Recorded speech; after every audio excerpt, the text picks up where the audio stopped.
importante que tienen que saber que es anestesia en paciente quemado. Me imagino que en las otras materias han debido abordar también la fisiopatología, el abordaje, cómo se tiene que tratar a un paciente quemado. ¿De acuerdo? Entonces vamos a empezar, ¿de acuerdo? Entonces a mí me gusta empezar con esta diapositiva. Bueno, no se nota mucho acá. Acá es donde uno de los cantantes de pop, Michael Jackson, le está cayendo fuego justamente en la cabeza.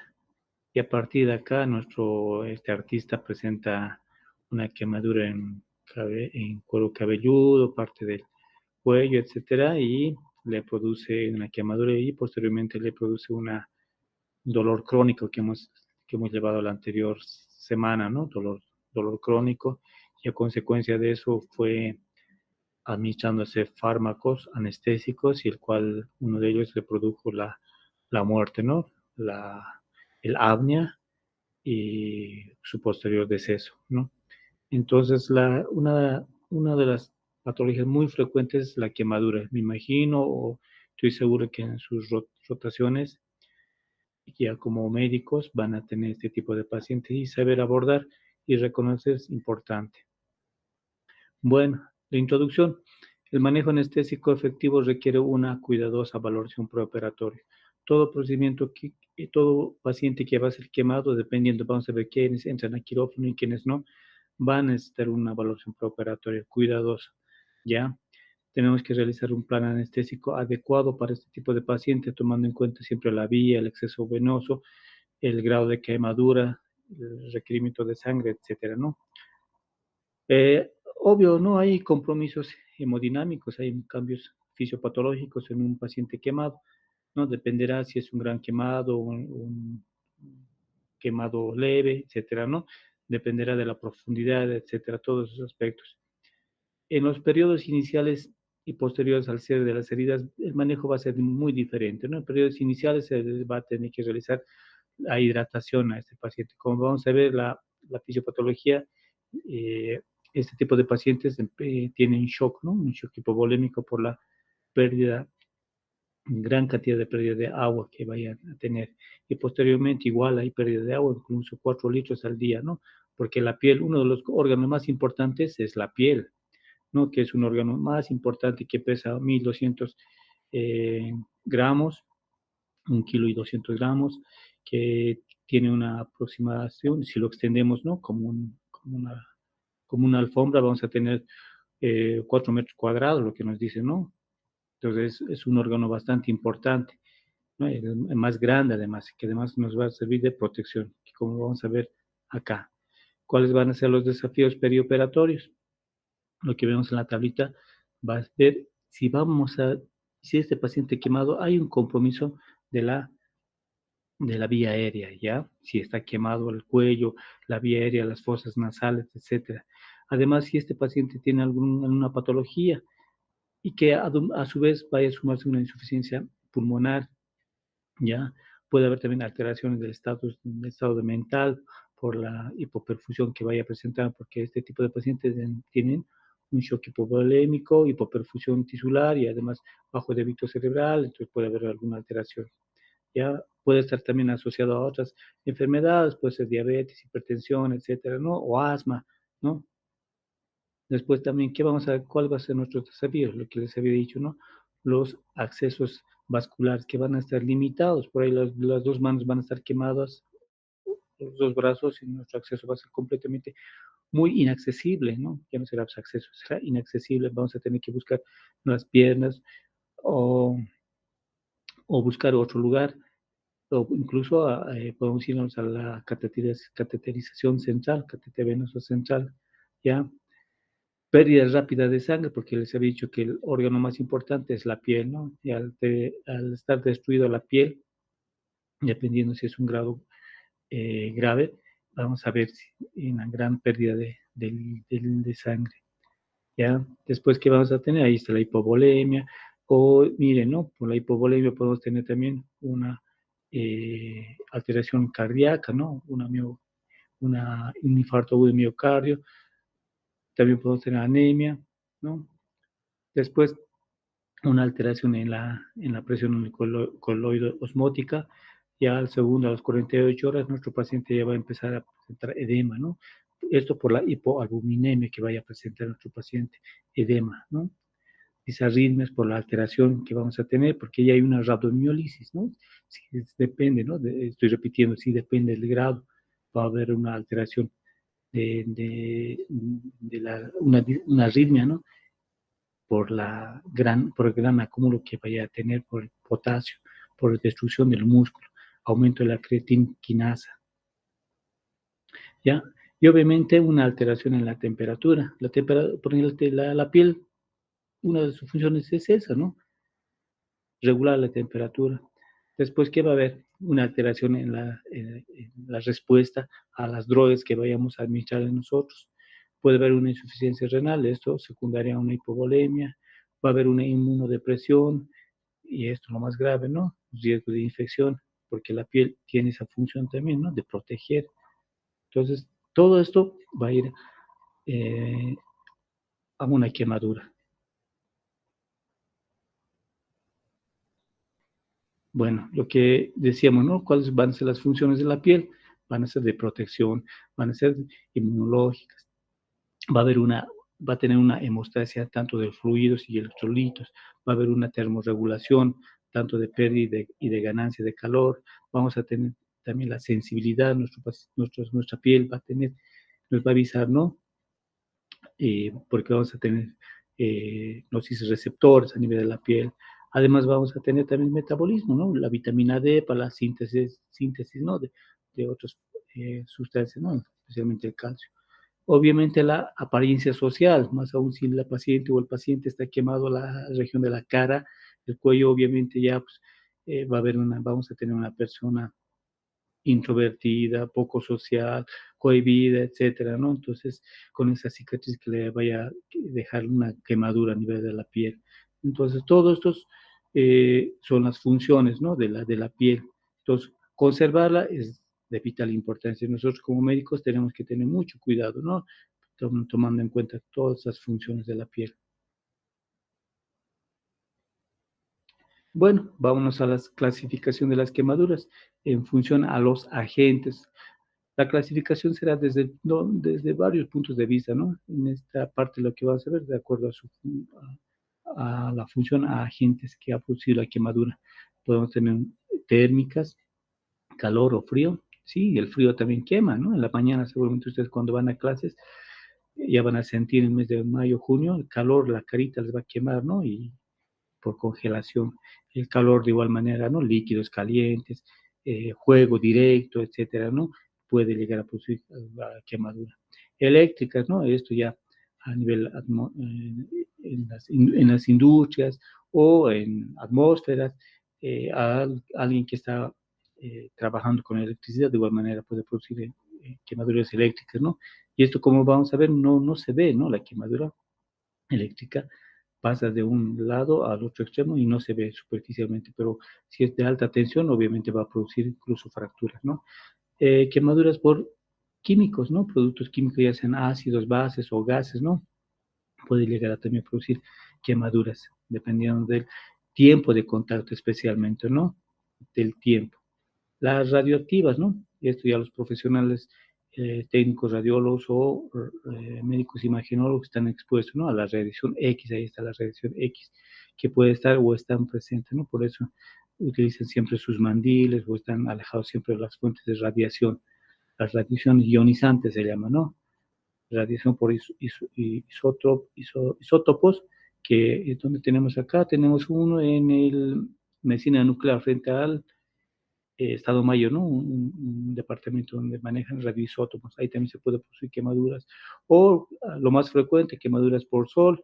Seguramente hoy día salieron a pasear en la mañana, creo que estaba haciendo solcito, se quemaron también, ¿no? Allí, todo eso tenemos. Vamos a ver las quemaduras de acuerdo a su profundidad, ¿no? De acuerdo a la profundidad vamos a tener grado 1, 2, 3 y 4. Grado 1 dependerá solamente, será una quemadura a nivel de la epidermis, ¿no? Como les decía, seguramente hoy día salieron al solcito, se les quemó y ahorita les está molestando, está completamente rojo la piel, ¿no? Les cuece un poquito, pero es una quemadura de primer grado. No se necesita nada más, solamente compresas frías y nada más, ¿no? Y una quemadura de segundo grado, ¿qué va a hacer? Va a abarcar también la epidermis y la dermis, ¿no es así? Ya, entonces vamos a tener acá como en su grado vamos a tener ya flictemas, ¿no? Ampollas. Y eso obviamente a veces no lo tenemos que reventar, ¿no? Tenemos que mantener hasta que vaya deshidratándose poco a poco. ¿Ya? Y el grado 3 vamos a tener quemaduras epidermis, dermis y la hipodermis, es decir, mucho más profundo, ¿no? Entonces esta también hay que tener mucho cuidado y obviamente tener ya las curaciones adecuadas. Y un grado 4 ya será pues, una gran quemadura, ¿no? ¿Por qué? Porque va a abarcar hasta hueso, incluso hasta músculo, gran destrucción. Entonces, este tipo de quemaduras obviamente ya requiere ya tratamiento quirúrgico incluso. Incluso desde tercera hasta cuarto grado vamos a tener tratamientos quirúrgicos, ¿ya? Entonces vamos a tener, es la clasificación de acuerdo a su profundidad. Vemos aquí algunos ejemplos, sería quemadura de primer grado, ¿no? Ahí está. Quemadura de segundo grado. Quemadura, a ver, aquí está.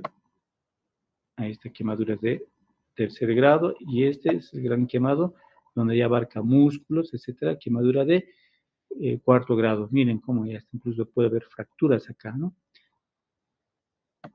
Estos son algunos ejemplos. También la podemos clasificarla según su extensión, ¿no? Por eso cuando ustedes diagnostiquen, tienen que ver por qué ha sido quemado, cuánto de profundidad tiene, cuál es la extensión. Entonces, su diagnóstico es más amplio de un paciente quemado, ¿no?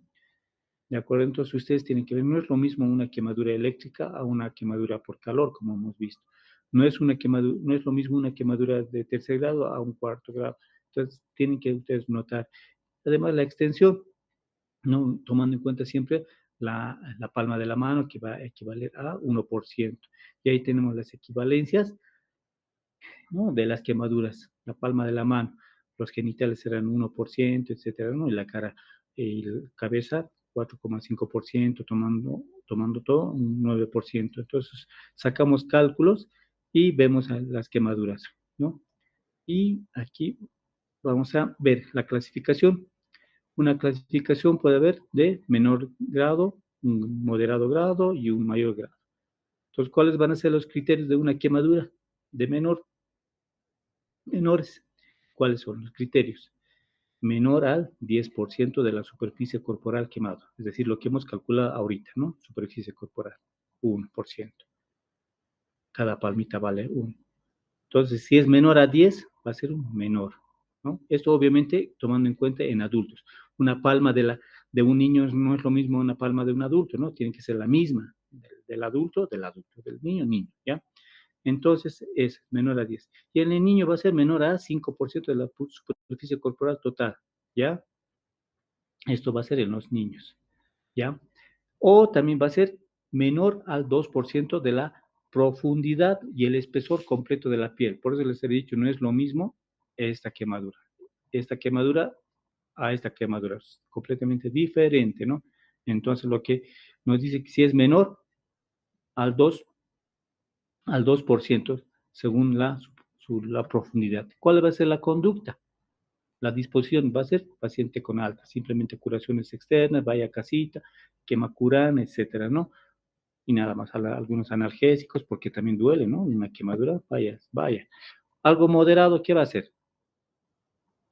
Del 10 al 20% de la superficie corporal total en un paciente adulto, ¿ya? Y del niño, del 5 al 10% de la superficie corporal total, ¿ya? En los niños o en los adultos también, ¿de acuerdo? O 2 al 5% de la profundidad, ¿ya? De la profundidad de la quemadura. Entonces, por eso les he dicho, si es mayor, incluso miren, no es lo mismo una quemadura eléctrica a una quemadura por quemadura de sol, ¿no es así? Completamente diferente, o al agua. Entonces, aquí si ha habido alto voltaje, sí, tenemos que tomar en cuenta. Ya. Además, tenemos que tomar en cuenta si este paciente tiene alguna alteración o alguna enfermedad coadyuvante, puede ser diabetes, hipertensión, etcétera, ¿no? Entonces tenemos que tomar muy en cuenta si tiene algunas enfermedades predisponentes, ¿ya? Muy bien. O también tomar en cuenta si este paciente tiene compromiso de la circulación, de la circunferencia. Ahí está. Este, por ejemplo, tiene compromiso de la circunferencia. ¿No? Puede producir un síndrome. Esto también puede producir un síndrome. Ahí está. No sé si notan. Puede producir un síndrome, lo que se llama síndrome compartimental, ¿no es así? Y esto obviamente va a cicatrizar, va a apretar y va a producir un síndrome compartimental y a la larga una isquemia. Entonces tenemos que tomar muy en cuenta si la profundidad es 2 al 5% y además hay compromiso de alguna enfermedad, etcétera. ¿Qué hacemos? Como médicos ustedes tienen que admitir al hospital. Interne ese señor porque puede llegar a descompensarse, ¿ya? ¿Y cuándo es una cirugía mayor? Cuando ya abarca, ya es, en este caso ya sería un gran quemado. Un gran quemado se considera cuando ya hay mayor al 20% de la superficie corporal total en un adulto, ¿ya? Y en niño y en el adulto se va a ser considerado superficie corporal del 10%, ¿ya? Del 10%. O cuando sea mayor al 5%, cuando ya haya compromiso del espesor completo, como les dije hace rato, ¿no? ¿Ya? De alto voltaje, que haya alguna injuria, todo lo que hemos mencionado, diabetes, hipertensión, si hay también compromiso de la cara, especialmente de la cara, es decir, ya nos está afectando ahorita la vía aérea. El paciente no va a poder respirar, tenemos que ver ahí si los pelitos de la nariz están quemados, si están chamuscados, la lengua, cómo está la vía aérea, todo eso tenemos que valorar, los ojos cómo están. Entonces, aquí ya hay un compromiso de la vía aérea. Lo más importante es la vía aérea en acá, ¿no? Si hay compromiso también de los genitales, las manos, porque les dije, ¿no? Las manos pueden llegar a comprometerse y producir un síndrome compartimental. Los pies de igual manera, ¿ya? Entonces, esto también asociado también a fracturas, ¿no? Puede haber fracturas. Por ejemplo, las quemaduras eléctricas produce fracturas, pues, ya si es de alto voltaje, ¿no? ¿Ya? Más aún si este paciente, qué sé yo, estaba quemándose por quemadura o de fuego y salta de un segundo, tercer piso por desesperación, ¿no? Entonces se fractura, entonces hay compromiso también, ¿no? Entonces, todo eso tenemos que tomar en cuenta. ¿Y cuál va a ser nuestra conducta? Referir a un centro ya de mayor complejidad, internarlo para eh, salvar la vida a este paciente, porque ya hay un compromiso muy serio en este paciente. Entonces, tomar en cuenta, ¿ya? Bueno, lo que les decía en los niños, ¿no? Es completamente diferente, las palmas de la mano van a ser. Bueno, lo que decíamos, ¿qué es un gran quemado? Es un paciente que sufre una quemadura de tal magnitud que conlleva un riesgo vital para la vida, ¿ya? Entonces, superficie corporal superior al 25 en el adulto, perdón, está mal esto, ¿no? Al 20, y en lo que hemos dicho, y el 10 en los exámenes de la vida, ¿no? Entonces, esto tenemos que tomar muy en cuenta en los pacientes, lo que hemos visto en la tablita. Las quemaduras profundas superiores al 10%, etcétera, todo lo que hemos llevado hace rato, ¿no? Quemaduras por inhalación es completamente ya, y ahí, aquí hay un compromiso de la vía aérea. Pulmones ya están afectados, ¿de acuerdo? Fácilmente nuestro paciente puede ser una neumonía, traumas asociados, fracturas, luxaciones, fracturas expuestas, etcétera. Quemaduras con ASA2, es decir, ASA2 ya que tengan diabetes, hipertensión, obesidad, etcétera, ¿no? Lo que no sé si se acuerdan en la primera clase, ¿no? La clasificación de las ASAs, ¿quiénes saben ASAs? ASA2. Bueno, como ven acá, aquí hay compromiso de la vía aérea, el cuello, miren el cuello, y hay un compromiso y este paciente no va a poder extender fácilmente el cuello, ¿no es así? Entonces va a haber un compromiso de la vía aérea, va a ser difícil, una vía aérea difícil, vamos a tener que realizar algunos procedimientos para lograr intubar. Lo más importante es oxigenar a este paciente. Y este paciente de igual manera lo que tiene que hacer es una escarotectomía, ¿no es así? Lo que vemos acá. Bueno, lo que les decía, no es lo mismo una quemadura, miren, una quemadura eléctrica puede producir una síndrome compartimental. ¿Qué se tiene que hacer? Miren, liberar todo esto, liberar, ya más aún si puede haber fracturas, etcétera, ¿no? Para evitar que haya compromiso de la extremidad afectada.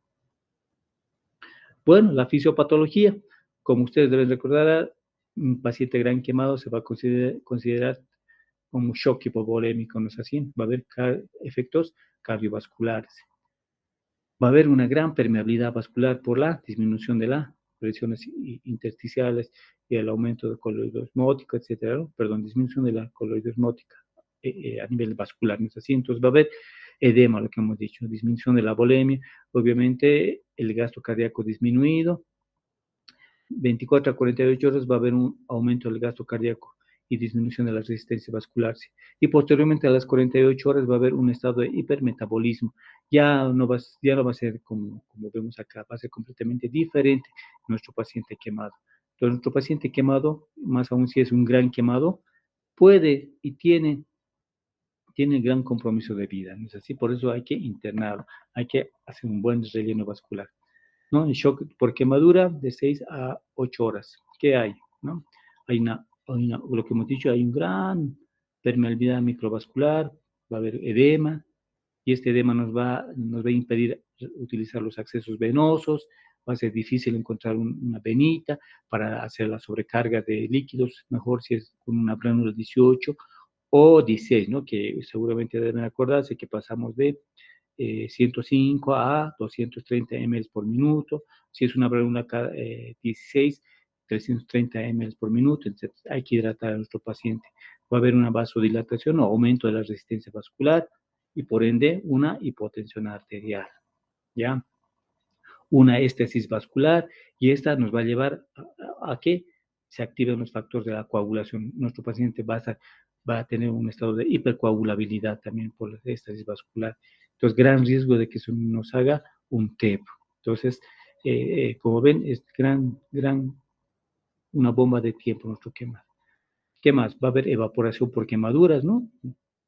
Se va a evaporar y obviamente vamos a perder líquidos, bastante líquidos. Fuga de líquido al intestino dentro de las 48 horas, el edema masivo de tejidos quemado y sano, ¿no? Después, ¿qué más?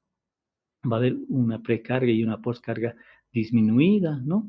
Es decir, poca volemia, una contractibilidad disminuida también, el pobre corazoncito, como no hay la precarga, volumen sistólico bajo, precarga baja, volumen sistólico bajo, una hipotensión, contractilidad, todo esto va a ir sumándose a una disminución de la contractilidad y obviamente eso, un gasto cardíaco disminuido. Recuerden que el gasto cardíaco es aproximadamente 5 litros, pero ahora con todo lo que ha disminuido la contractilidad, la precarga, disminuye también. Y gran riesgo de que nuestro paciente presente un síndrome de respuesta inmita.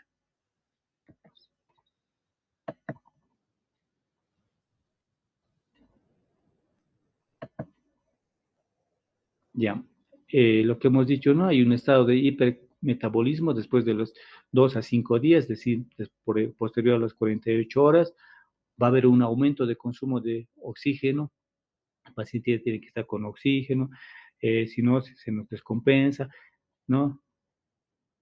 Además, va a haber, como hay un gran consumo de oxígeno, va a haber también gran producción de dióxido de carbono, ¿no? Y consumo de proteínas, ¿no? Porque para restablecer todo esto. También, como hay edema, la salida de líquidos a nivel de intersticio, vamos a tener una hemoconcentración, ¿no? Les realizamos un hematocrito, hemoglobina. No, pero nuestro paciente está bien, no está anémico, está con, qué sé yo, está con 55%, 60% de hematocrito y 20% de hemoglobina, decimos, no está anémico, pero no está hemoconcentrado. Una vez que nosotros hidratemos, ya va a diluir y va a estar con anemia nuestro paciente. Por eso tenemos que solicitar también sangre a nuestro paciente, ¿no? Ahí está lo que dijimos, trombocitopenia, va a haber aumento de trombóticos y fibrinolíticos, ¿no? Y vamos a entrar a un estado de coagulación intravascular diseminada, ¿ya? Disminución de la antitrombina 3 y proteína 6, que son estos anticoagulantes endógenos, ¿no es así? Al estar disminuidos estos, va a haber gran riesgo de que haya un estado de hipercoagulabilidad. Les repito, podemos tener TEP en el paciente, ¿de acuerdo? Uno era por la éstasis sanguínea, otro por la disminución de la AT3, proteína S y S, C y S, gran riesgo de que nuestro paciente presente tromboembolismo pulmonar. A nivel del aparato urinario, obviamente vamos a tener una insuficiencia renal aguda por la hipotensión o por la hipovolemia que estamos presentando. ¿Ya? No es un hallazgo infrecuente, es mayor, ¿no? Muy frecuente. Y eso obviamente nos va a predecir también la mortalidad, ¿no? Los riñones fallan, ya estamos con nuestro paciente en graves riesgos. Consecuencias de hipovolemia y reducción del gasto, es a consecuencia de una hipovolemia y una reducción del gasto cardíaco y obviamente aumento de las catecolaminas y aldosterona y vasopresina, ¿no es así? El sistema renina, angiotensina, aldosterona estarán alteradas en este caso. Más aún, nosotros estamos tratando de que no se infecte la piel, etcétera, utilizamos fármacos nefrotóxicos, estamos lastimando más al riñón. Entonces tenemos que evitar utilizar fármacos que sean nefrotóxicos, ¿no?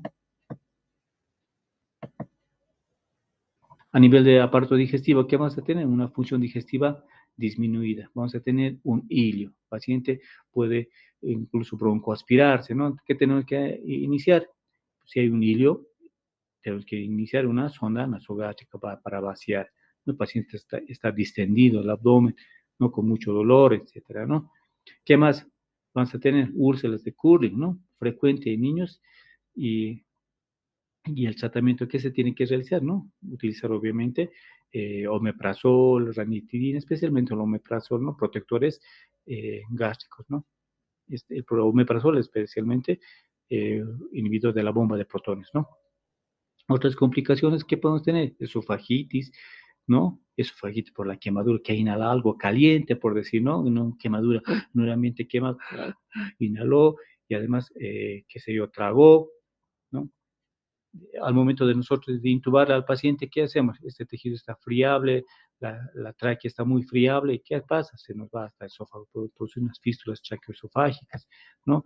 Tejidos muy friables podemos producir eso. Puede haber una disfunción hepática, va a haber una disfunción hepática. ¿Por qué? Porque puede haber gran aumento de la creatinquinasa, puede ser, ¿no? Puede haber gran aumento y esto obviamente va a ir a disminuir las funciones hepáticas, ¿no? Vamos a tener también pancreatitis, una trombosis mesentérica, que hemos dicho por la también, alteración de la coagulación, ¿no? Infecciones, invasión bacteriana, septicemia por el mismo hilio, ¿no? Con los gérmenes más frecuentes van a ser esos, ¿no? Estafilococos, estreptococos, etcétera, ¿no? Y especialmente gram negativos.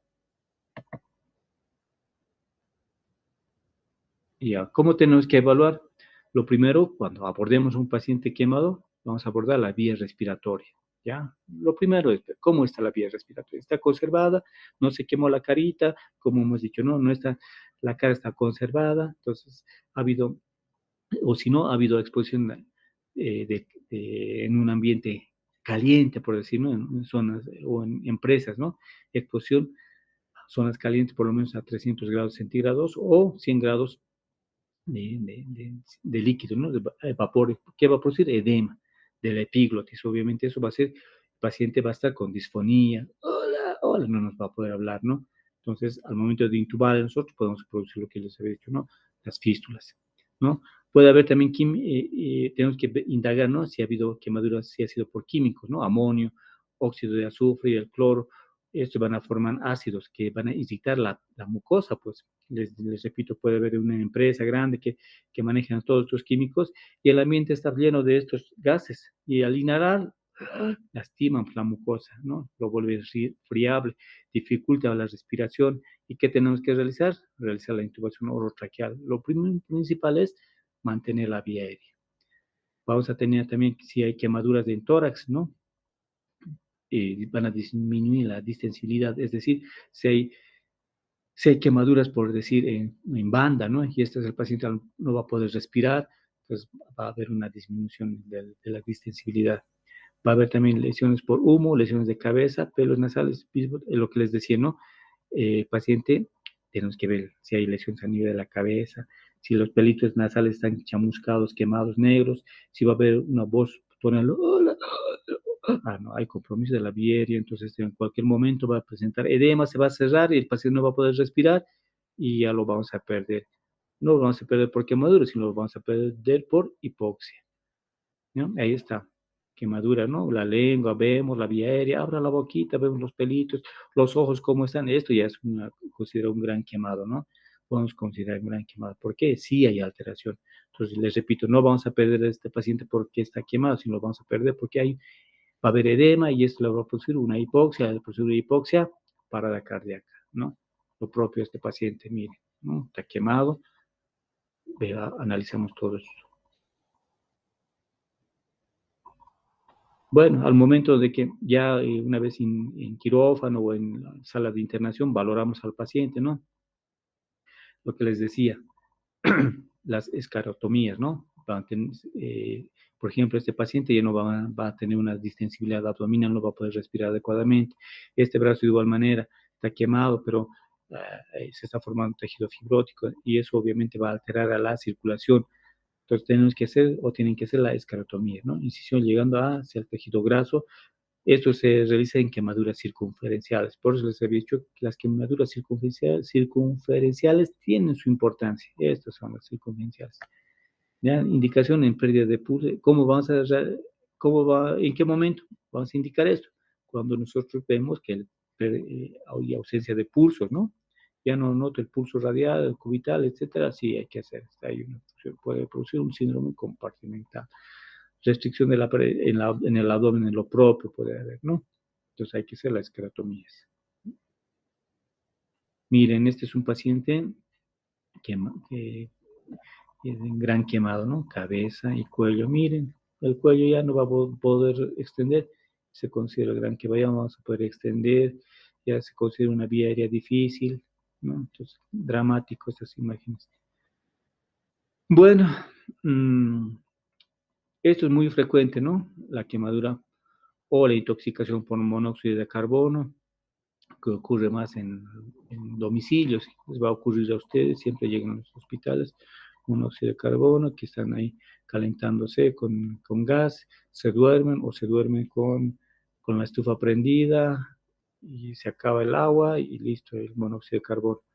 ¿Qué es lo que ocurre? Y llegan ustedes y llega al hospital, ustedes hacen la valoración, y está el paciente, lo valoran con la oximetría de pulso, ¿qué es lo que encuentran?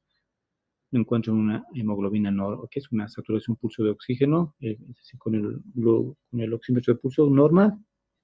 Dicen, no, está normal este paciente, pero ¿qué es lo que ha ocurrido? ¿Qué es lo que está captando? Está captando la carboxihemoglobina. ¿Qué es lo que ha ocurrido? El monóxido de carbono se une fuertemente a la hemoglobina, pues.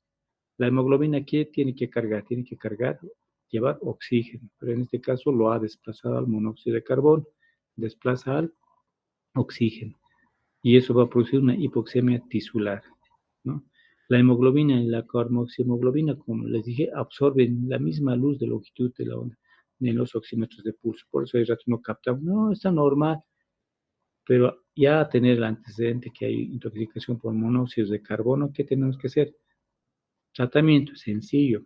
El tratamiento es solamente darle administración de oxígeno al 100%, dentro de 100%, ¿no? Por máscara, con bolsas reservorio, vamos a tener un FiO2 bastante elevado y este monóxido de carbono se va a separar de la hemoglobina, ¿no? Y el paciente ya no va a entrar en hipoxia tisular, no se va a morir. Pero ¿qué es lo que pasa si ustedes lo dejan? No, está saturando bien, lo dejaremos ahí nomás sin oxígeno, pero la FiO2, 21% que tenemos ahorita ambiente, a las 6 horas el paciente ya va a estar muerto, ¿no? Muere por hipoxia tisular. Entonces, sí, siempre den oxígeno cuando hay antecedentes de intoxicación por monóxido de carbono. En 30 minutos va a desplazar. En cambio, si ustedes están con FiO2 ahorita al 100%, ustedes están respirando, va a desplazar en 6 horas, incluso menos, el paciente va a morir, ¿ya? Entonces, todo eso es las recomendaciones que se les hace en pacientes quemados también. El cianuro de hidrógeno, gas tóxico, este es igual otro gas, ¿no? Que va a ir a desplazar al citocromo P450, va a inhibir la oxigenación celular, ¿no? Entonces, igual hay que tomar muy en cuenta este, cuando hay intoxicación o quemaduras por cianuro de hidrógeno. Bueno, una vez que nosotros hemos identificado las quemaduras, tenemos que iniciar tratamiento, dependiendo si es gran quemado, etcétera o no. En el gran quemado que hemos dicho, era la superficie corporal considerable, ¿no? Estas son las fórmulas que nos dicen las guías, ¿no? Pero las más frecuentes van a ser las de Parlan y de Brook, ¿no? Estas pueden ser. Pero, ¿qué es lo que nos dice de Parlan? Tenemos que utilizar Ringer lactato, ¿no es así? Ya con mis estudiantes hemos repasado, siempre repasamos, ¿no? El Ringer lactato, ¿qué componentes tiene, no? Tendrá sodio, potasio, cloro, bicarbonato, que es lactato, calcio, ¿no? Casi similares al plasma sanguíneo, ¿no? Por eso utilizamos Ringer lactato, dice, ¿no? ¿A cuánto? A 4 ml por kilogramo de peso por superficie corporal total, ¿no? No vamos a utilizar coloides, tampoco se utiliza, no tiene glucosa, ¿no? Esto obviamente lo vamos a repartir en todo lo que hemos calculado, vamos a repartir pues, el 50% en las 8 horas y el 50% en las 16 horas, ¿no? Esto obviamente es lo que estamos calculando, va a ser para 24 horas, ¿no? El de Brook y es un poquito menos, ¿no? Nos dice 3 ml por kilogramo de peso, de igual manera repartidos. Esto lo hacían más cuando Estados Unidos estaba en Vietnam, ¿no? En la guerra del Vietnam. Decían, ¿por qué? Para no edematizar, decía, ¿no? Les daba muy buenos resultados en los soldados heridos. Pero nosotros nos quedamos siempre con la de Parla, ¿no? Creo que ha dado mayores resultados, mejores resultados. Aquí está. Hidratación con Ringer lactato, la fórmula ahí está. La mitad de lo calculado, las primeras 8 horas vamos a calcular, ¿ya? Y en las 16 horas el restante, ¿de acuerdo? Ya. Muy bien. Hay otra también, una fórmula, ¿no? Lo que dije, Brookhart. Aquí nos dice también que podemos utilizar, o la otra era modificada, ¿no? Y esta ya es la que nos dice, o con coloides, pero esta no es muy utilizado, ¿no? Coloides 5 ml por kilogramo de peso por superficie corporal total. Ahí también tenemos que utilizar el Ringer lactato, porque el Ringer lactato les dije que tiene similar a nuestro plasma, ¿no? Los electrolitos a 1,5, un poco más, menos, ¿no? Y glucosa 5%, ¿no? 200 ml por pérdidas insensibles.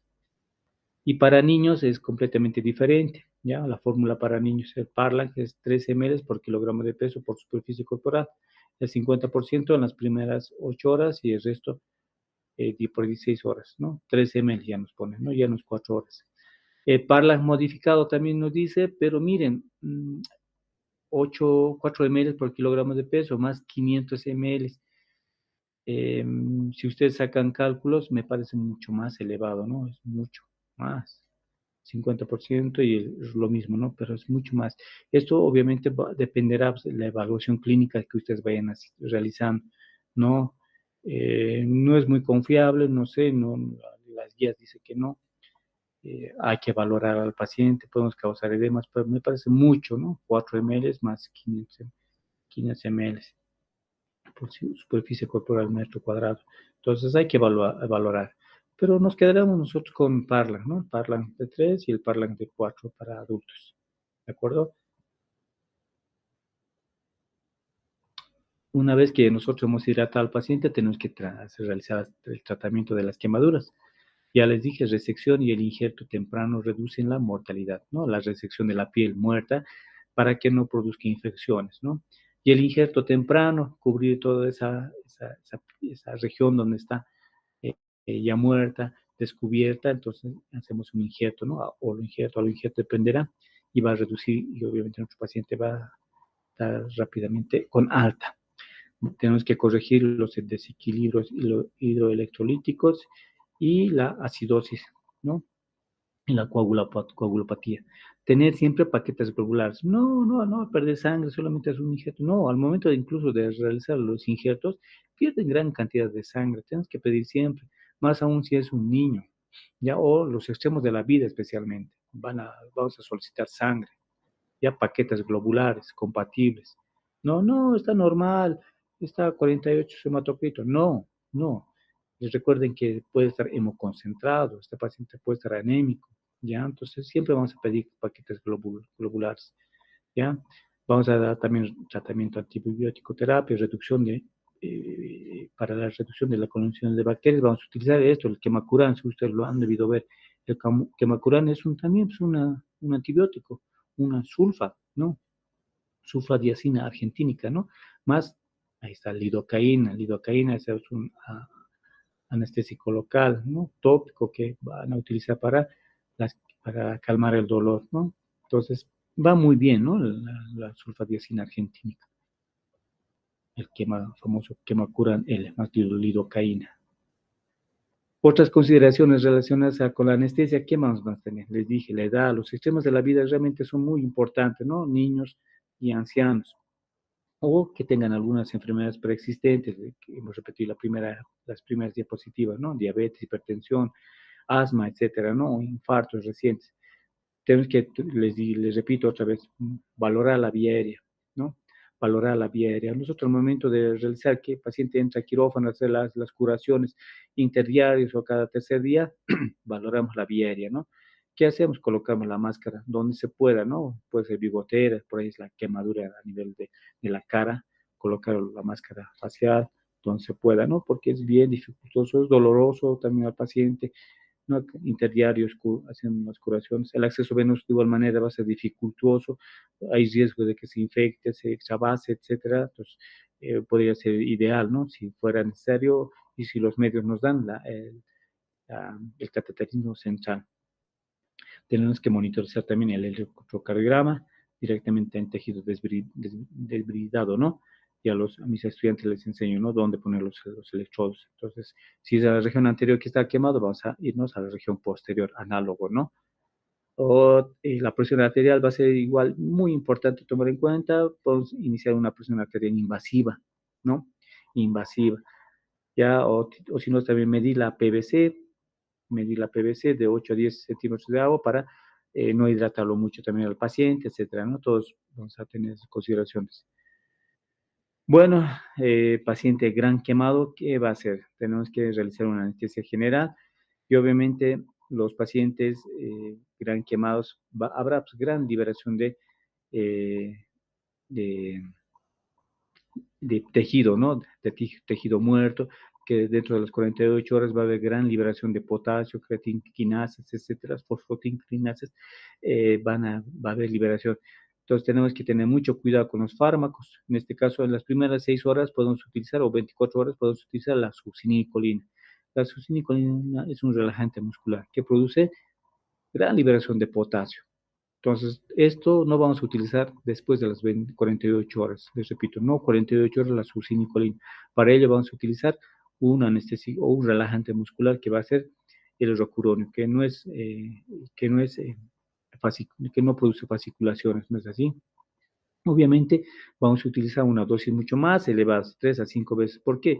Porque los receptores ya están quemados, ya están alterados por la fisiopatología, por el gran quemado. Entonces ya vamos a utilizar una incluso dosis mucho más altas.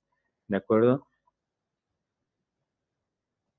Ya otro anestésico que se va a utilizar, el ideal va a ser la ketamina. La ketamina es un anestésico hipnótico que se utiliza en gran quemado.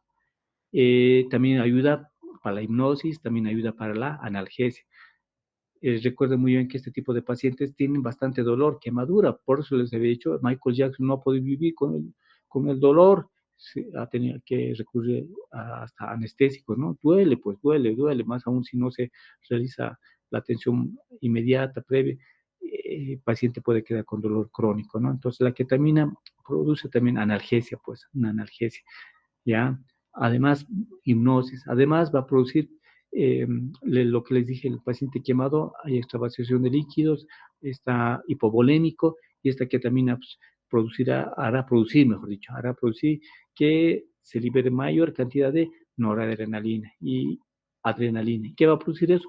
Aumento de la resistencia vascular sistémica y va a aumentarnos la presión arterial, ¿no es así? Entonces, uno de sus mecanismos, hipnosis, analgesia y aumento de la presión arterial sistémica, ¿ya? Pero por eso dice, ¿no? Para pacientes hemodinámicamente inestables, ¿no? El etomidato no lo tenemos en el medio, pero es muy, muy bueno también, ¿no? Algunos opioides, la morfina o fentanil también se puede utilizar, pero a dosis mucho más elevadas, ¿no? A dosis, porque ya los receptores ya están alterados, la función hepática de igual manera está alterado, ¿ya? También se puede utilizar anestésicos locales, pero con mucha prudencia, ¿no? Porque a nivel del hígado ya está disminuido o está aumentado la alfa-glucoronidasa, ¿no? Que va a ir a degradar a la lidocaína o la bupivacaína, ¿no? Entonces tenemos que utilizar consumo cuidado, porque al estar degradado y nosotros utilizamos, entonces podemos causar intoxicación. Entonces se metaboliza muy rápidamente, ¿ya? Va a haber también una regulación de la temperatura, ¿no? Tenemos que tener cuidado también, porque les dije, la temperatura o la piel regula la temperatura. Al estar alterado esta función de la piel, vamos a tener un paciente que va a salir temblando, frío, tenemos que tener un ambiente tibio, ¿no? Vamos a tener también inmunodepresión, permanece durante las semanas o meses de la quemadura, ¿no es así? Buen tratamiento antibiótico terapia, si no, hacer cultivos de las zonas para poder tener buena cobertura antibacteriana. ¿Qué más tenemos? Uy, bueno, ya, rápido. Bueno, ya terminamos eso. Sería algunas consideraciones con la anestesia y el gran quemado. Bueno, ¿alguna pregunta? ¿Dudas?